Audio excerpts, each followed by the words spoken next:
Hi, I'm Dr. Vidya Tikku, consultant endocrinologist at Park Endocrinology, Hyderabad.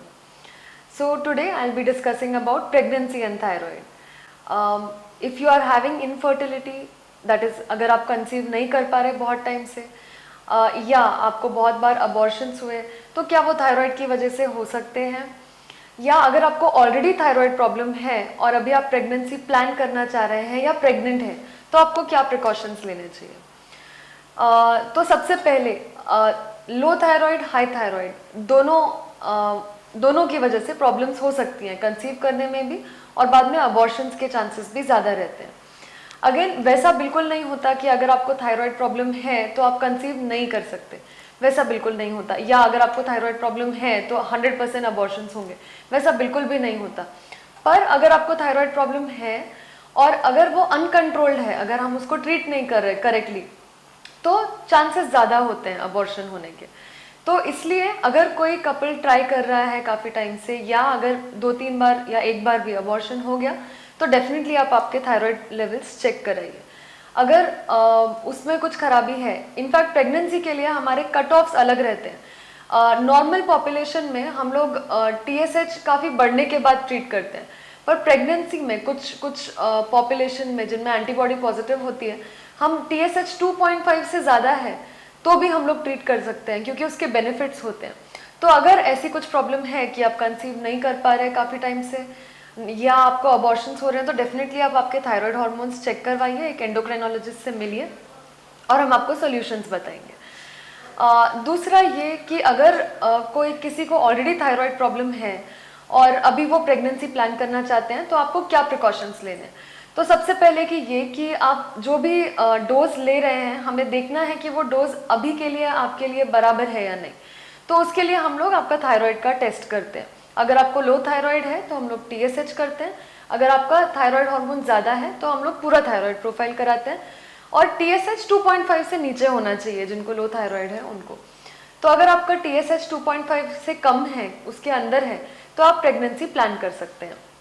Again जैसे ही आप pregnancy confirm होती है आपकी, जैसे ही आप आपका फर्स्ट पीरियड मिस करते हैं, तो आपको फिर से आपका थायराइड लेवल चेक कराना चाहिए।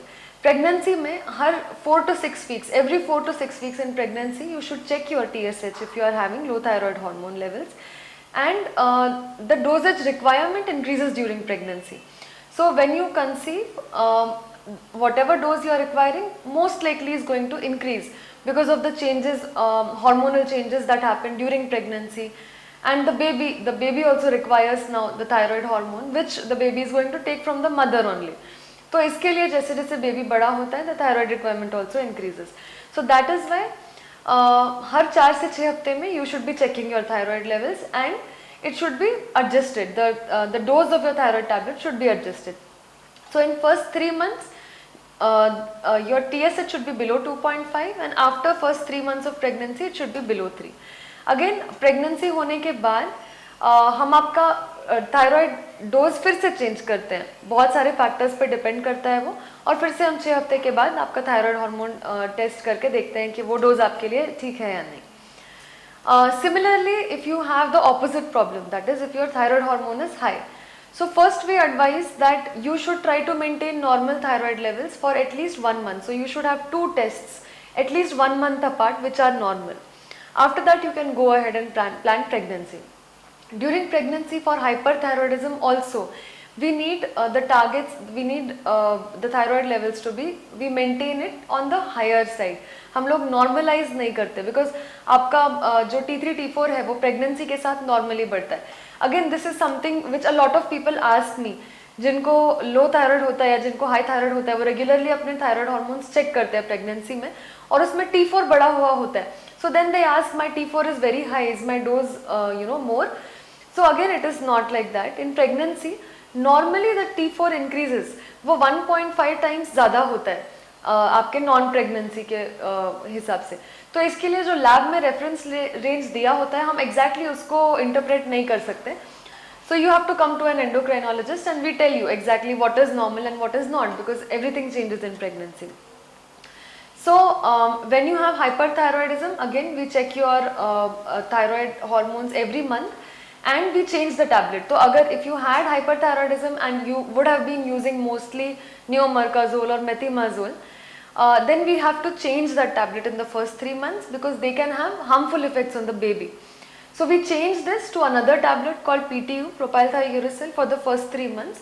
Again, that depends on your thyroid hormone levels and your current status, and उसके हिसाब से हम change करते हैं. 3 months के बाद we again shift to methimazole or carbimazole till the end of pregnancy. Now, one good thing about thyroid problem in pregnancy is that a lot of patients, especially who are hyperthyroid, they enter into remission. Remission मतलब आपकी disease temporarily halt हो जाती है. Again, it's because of hormones of pregnancy. So sometimes we have a lot of patients who had high thyroid hormone levels and during pregnancy they don't require any treatment. उनका normal हो जाता है और but pregnancy के बाद there are chances that it is going to recur again. So that is why it is very, very important, extremely important to monitor your thyroid hormones once every week if you already have a high thyroid hormone levels, and so that we can adjust the dose because dose कम लगता है. जैसे hypothyroidism में pregnancy के साथ dose requirement बढ़ता है, वैसे ही hyperthyroidism में उसका ऑपोजिट होता है. Your dose requirement comes down during pregnancy to the level that you might not even require anything. Because if you continue taking what you were taking before pregnancy, तो आपका thyroid hormone लो हो सकता है और baby को कम thyroid hormone जा सकता है. So that is why be very careful, don't miss any checkup, any monthly thyroid hormone report during pregnancy. तो थायराइड रिलेटेड प्रॉब्लम्स के लिए आप इन नंबर्स पे कांटेक्ट कर सकते हैं, पार्क एंडोक्राइनोलॉजी हैदराबाद में.